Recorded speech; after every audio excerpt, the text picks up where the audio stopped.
So, the Nintendo DS. We all remember this thing in some form. Some fond memories, others not so much. It was different from what was on the market at the time, which was the PSP and the PSP. It had two whole screens you could use in a ton of different ways. It also very much embraced the concept of touch.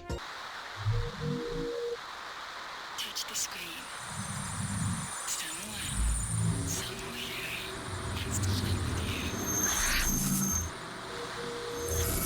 It was a strange idea to some, but for a 4 to 5-year-old Rove who could barely read, it was exciting to see anything I did on this bottom screen affect the game. The most exciting thing of all to me was the Drawn to Life series. Drawn to Life was a 2D platformer developed by Fifth Cell and published by THQ in 2007. If that first name sounds familiar, it's because they're the same people who would go on to make the Scribblenauts series. But before Drawn to Life and Scribblenauts, they mostly made licensed games and mobile games. But on April 21st, 2006, IGN revealed that an original title for the DS was in development. Then, almost a year later, on May 9th, 2007, THQ announced that they were going to be the ones publishing it. I guess it only made sense. If you look at their releases, most of them were published by THQ, so it could be said they had good relations with each other. Drawn to Life would then get 2 sequels under the same name on the DS and the Wii of all things. It would also get a spin-off title. Personally, I grew up with Drawn to Life: The Next Chapter on the DS, and for the longest time, I never really got to experience the other games, until they suddenly popped into my mind one day and I was pretty eager to jump into the series again. While the game received mixed reviews on release, most would say the series is a hidden gem on the system.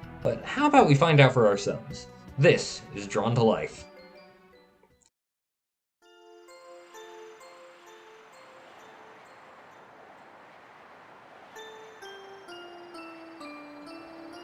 The game opens up with a story about the creation of the world.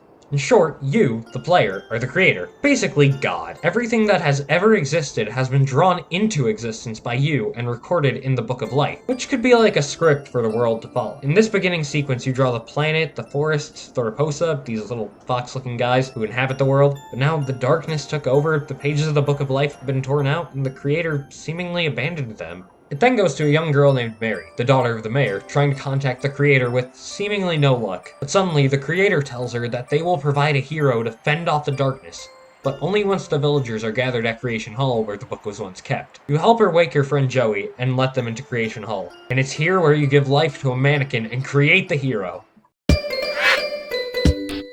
It's pretty simple. You can draw anything you want as long as it fits within the boundary. You can use the touchscreen to draw and the D-pad to move around the canvas, or you can use the cursor with the D-pad and hold down the A button to draw. This is mainly used for getting straight lines and such. There are also different color palettes, a fill tool, different sized pens and erasers, etc. And if you don't feel like drawing, you can always just use one of the pre-made guides in the game. Just press X to fill it in. After you finish recreating your creating your hero, you meet the villain, Wilfer. He's the guy responsible for the darkness and was also the one who tore the pages out of the book. He tells Joey and Mary that the mayor ran off to stop some villagers from leaving and got captured by him. So now it's your job to save the mayor and bring him back to town. It's here that you enter a quick tutorial level that introduces you to what your character can do. You have all the 2D platformer staples. Running, jumping, sliding, ground pounding. There's this little bop thing you can do that doesn't do damage but pushes enemies away.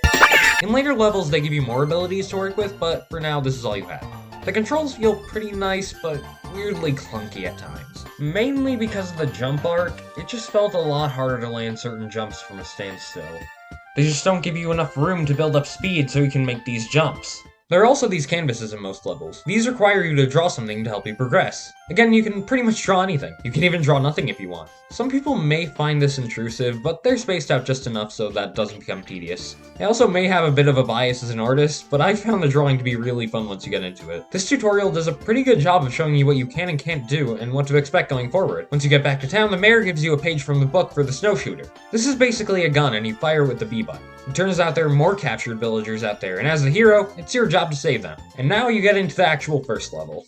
The levels are designed somewhat linearly. Like, there's a beaten path you know you have to follow, but the game occasionally lets you go off of it. It has you collecting a lot, so it very much encourages you to look around. First, there are the pointless collectibles, like coins, the currency, and tokens, which add new stuff to the shop. There's the shadow gunk scattered throughout the levels. This stuff you just gotta clean up on the touchscreen, and in the corner it shows you how much is left. Then there are the captured Raposa. There are 3 in each stage, and you've just gotta bust open their cage. Just like how you did with the mayor in the tutorial. This game treats them like a collectible of some sorts. Once you get back to town, it just adds the saved Rappos to the total population of the town. And lastly, the big one. The pages. There are 4 pages in every stage, and you need to collect all of them to complete it. There's some hidden in plain sight, while others you have to go out of your way to find. It's a really interesting way to show everything these levels have to offer. At the end of each world, there's a boss fight. They're pretty easy if you know what you're doing. There's no big glowing weak point, but they all have somewhat easy pattern. The second boss though, this guy gave me hell. You're supposed to shoot these pine cones, but since your gun shoots in an arc, you have to find the right angle so it won't miss and hit the platform. He also does this, which sends you all the way back down to the bottom, all the while spawning enemies all over the place to annoy you. Luckily, the second phase is much easier though. Just shoot it 3 times and that's it. That's how most of the bosses in this game are. Just jump on them or shoot them a few times and that's the end. In concept, they're interesting, but they were fine in practice.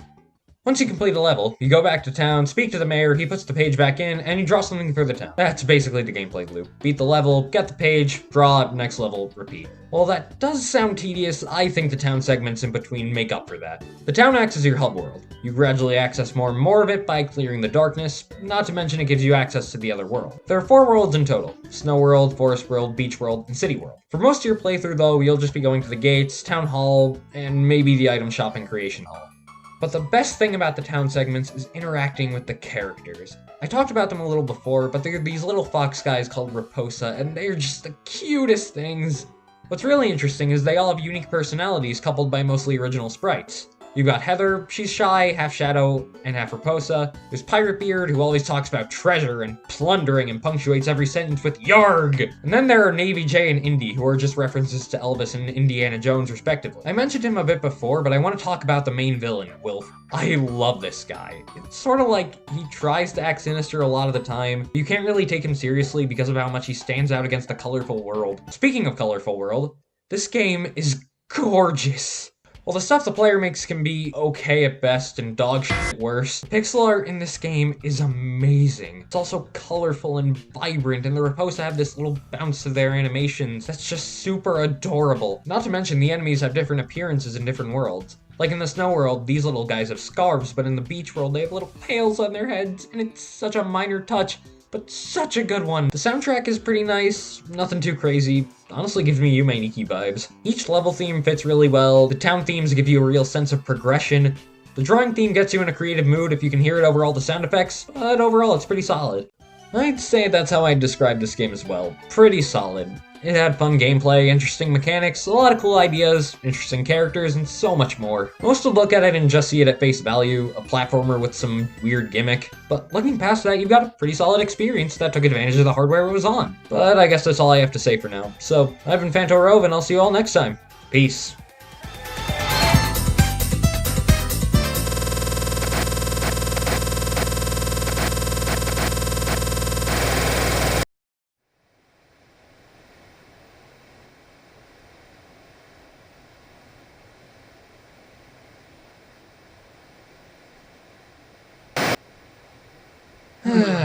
You know, that I'm so cool and confident act isn't doing you any favors. Totally smart idea to keep doing it, no matter how fake it sounds. Not to mention you skipped over the ending. Well, if I can help his pathetic ass with anything, I'll at least help with this. Oh, right, we have an audience. Who am I? That doesn't matter right now. I'm gonna revert this back to its previous state, but in doing so we'll be at the ending. So if you want to avoid spoiling yourself, go here. Until we meet again. Oh, and one more thing. Don't let him do anything stupid.